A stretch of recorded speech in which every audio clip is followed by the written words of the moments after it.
guys put yourself in like Jeff Bezos' shoes and you're like, man, if I had all this money, what would I do?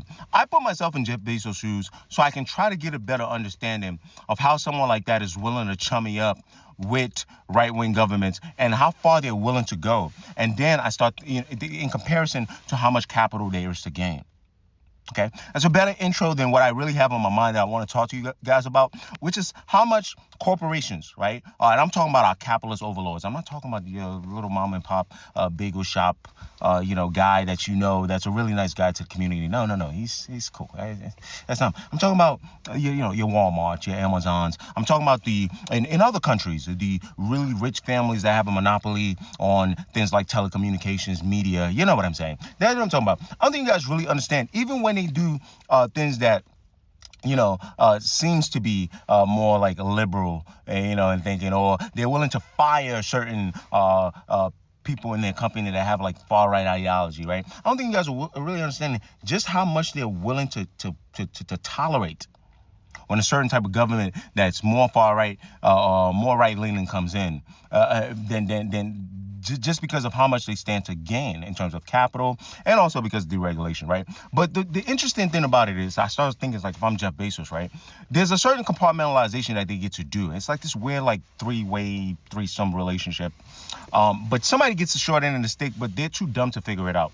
So there's another group of people, okay, that are benefiting from like a far right government, right? Because what you see in a lot of far right government, an authoritarian like government, is like a lot of xenophobia, a lot of talking down to minorities, immigration, border. Okay, so what happens is you get another group, okay, that they're most of the time, and these are like middle class, lower class people. They don't stand to gain much economically. Okay, they think they do.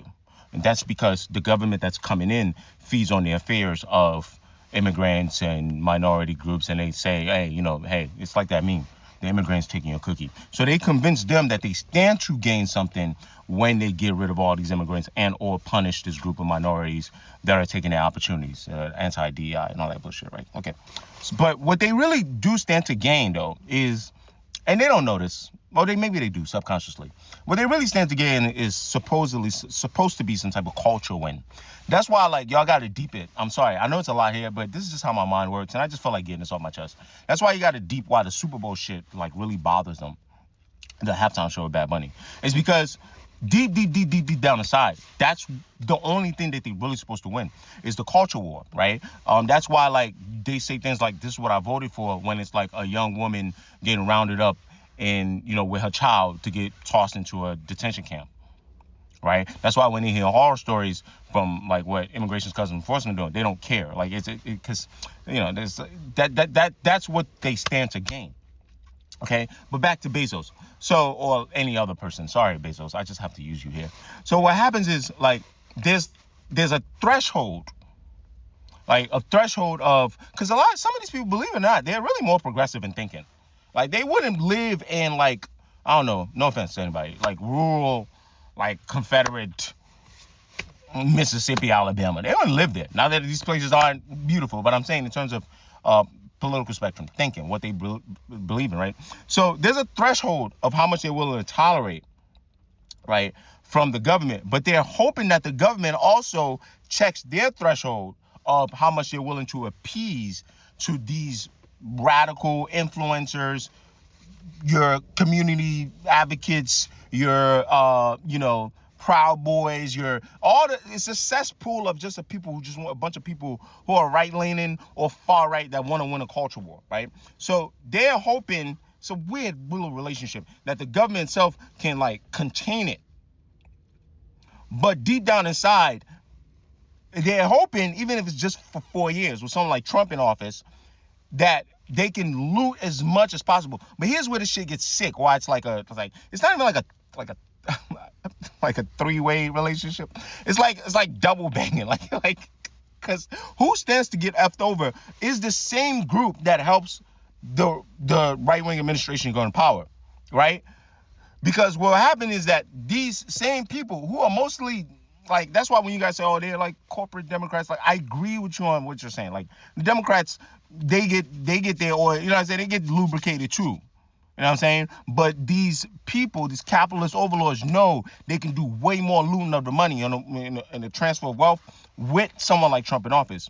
But they're like trying to like just make sure. I'm trying to just speak in regular terms. They're like, just don't OD. But the problem with this administration is they're gonna OD. Now, I'm gonna just throw DR in like Haiti, and you can. And I'm not picking on DR because y'all get real sensitive. The Dominicans get real sensitive. I don't live there. I've been there, but whatever. Y'all get real sensitive when we start talking race relations in like Haiti and shit like that. But I'm gonna concede you lived on your island. And your lived history and your parents telling you your lived history is fine. That doesn't mean you're any less of a bigot, but I understand. I respect it. But I've also read, right? But again, I have to concede that my reading is my reading.